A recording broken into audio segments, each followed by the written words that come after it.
kirkiro wani abu a cikin addini yayi kama da ya zama addinin amma kuma ba addinin bane. Ka san a Hausa an ce kama da wane ba ta wane. Kafin sa Abu Ishaq Shatibi ɗaya daga cikin gaggan malami a mazhabar Malikiya da ya tashi ta'arifin bid'a cewa ya tariqatun fid din mukhtara'a tudahi shar'iyya yuqsadu bisuluki alaiha al-mubalaghatu fi at-ta'abbud lillahi ta'ala. Ita abin da ake kira da suna bid'a tariqatun fid din, wata hanya ce a cikin addini mukhtara'a wadda aka kago.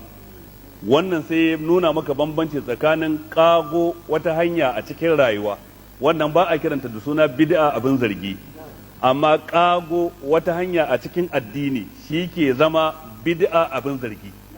Tariqatun fid dini mukhtara'a, kago hanya a cikin rayuwa, jirgin sama, kyamara, mic din da ke gabana, amplifier, speakers, dukkan nadan hanyoyi ne da aka kago a cikin rayuwa. Computer hanyoyi ne da aka kago a cikin rayuwa. Radio da talabijin da telephone dukkan waɗannan hanyoyi ne da aka kago da suke da alaka da rayuwa, ba su da alaka da addini. To wannan ba a magana a kansu. A'a, ka kago hanya cikin addini, ka ce ga wata sallah za ka yi raka'a kaza, sallama kaza, idan ka yi kana da ladan waliyai kaza ko ladan annabawa kaza. To kaga wannan kago hanya cikin addini kenan, wadda ba ta da asali, manzon Allah bai san da ita ba.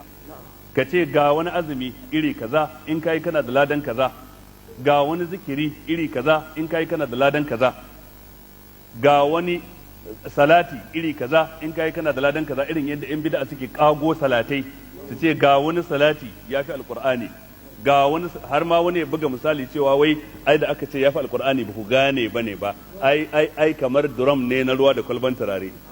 Kaga wannan wato wani bugar da hankalin mutane kenan.